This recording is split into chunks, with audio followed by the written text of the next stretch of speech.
Imagine this: you're on a ship, sailing through a vast, endless sea. The last time you saw land was months ago, and you're so hungry that you're forced to eat leather and sawdust just to survive. Your teeth are falling out, and your body is covered in painful sores. You and your crewmates are so weak that even standing up feels like climbing a mountain. This isn't a night, merits the reality that Ferdinand Magellan and his crew faced during their historic voyage across the Pacific Ocean in the early 16th century. Magellan's journey was unlike any other. Previous explorers had the safety net of being able to return to Europe if things went wrong. But for Magellan, there was no turning back. Once he left the eastern horizon, he had to keep sailing, hoping that he would eventually find land. Little did he know that the Pacific Ocean was far wider than anyone had ever imagined. The maps and information he relied on were all wrong, leading him into one of the most dangerous and challenging voyages in history. In Europe, it was believed that the world needed a balancing landmass called Terra Australis Incognita to prevent the Earth from tipping over.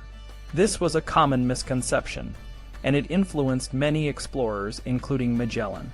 He was convinced that after a short journey, he would reach the Spice Islands, also known as the Moluccas. But the reality was far different. The Pacific Ocean was so vast that if you were to dump all the world's landmasses into it, there would still be thousands of miles of open water left. When Magellan's expedition set sail from Sanlúcar, Spain, in 1519, they were well prepared with food and supplies. They had 420 casks of wine, cheese, dried fish, salt pork, beans, peas, anchovies, cereals, onions, raisins, and lentils. But as they sailed further and further into the unknown, these supplies began to dwindle. One by one, the casks of wine were drained, and the food stores were exhausted. The crew was left with nothing but foul-smelling water and biscuits that had turned into a gray powder, infested with maggots and rat droppings. To survive, they resorted to eating leather, which they had to soften by soaking it in the ocean for days before cooking it over embers. The conditions on the ships were horrific. The crew members were so weak and malnourished that they could barely stand. Many of them were suffering from scurvy, a disease caused by a lack of vitamin C. Their gums swelled, their teeth fell out, and sores formed inside their mouths. Swallowing became nearly impossible, and for those who were doomed, it became completely impossible. Some of the crew members were so weak that they couldn't get up and just lay on the deck, cowering in the shade. Others hobbled around on sticks, mumbling to themselves like old men, even though they were only in their 20s. The Pacific Ocean seemed to mock the crew with its serenity. The calm, clear waters were a stark contrast to the chaos on the ships, but this serenity also saved them.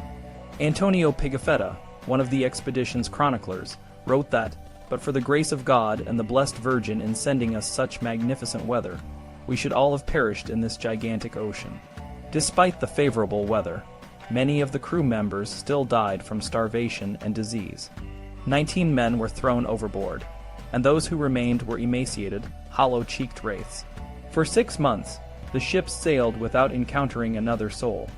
Twice they spotted islands, but both times the islands were uninhabited and had no safe anchoring points. The crew's spirits were at an all-time low, and their life expectancy was measured in days. But then, on March 6, 1521, they finally made a genuine landfall. It was Guam, a small island in the Marianas Archipelago.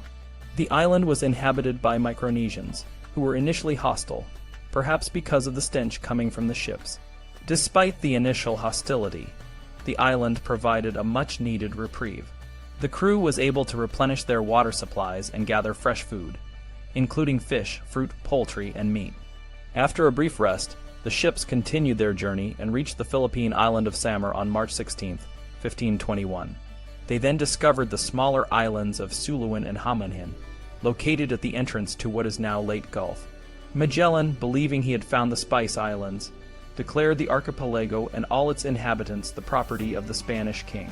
However, it's more likely that he knew he wasn't at the Spice Islands, but decided to stake a claim for Spain anyway, knowing that the Portuguese already controlled the area.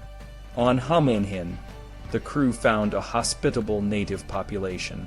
The locals brought them oranges, palm wine, fowls, vegetables, and 2 new foods that the Europeans had never seen before: bananas and coconuts. In return, Magellan and his men offered gifts of bright kerchiefs, bells, bracelets of brass, gaudy red caps, and colored glass beads. The natives were delighted with these gifts, and for the first time in months, the crew felt a sense of hope and relief. Magellan's journey across the Pacific was a testament to human resilience and determination. Despite the overwhelming challenges, the crew managed to survive one of the most grueling voyages in history.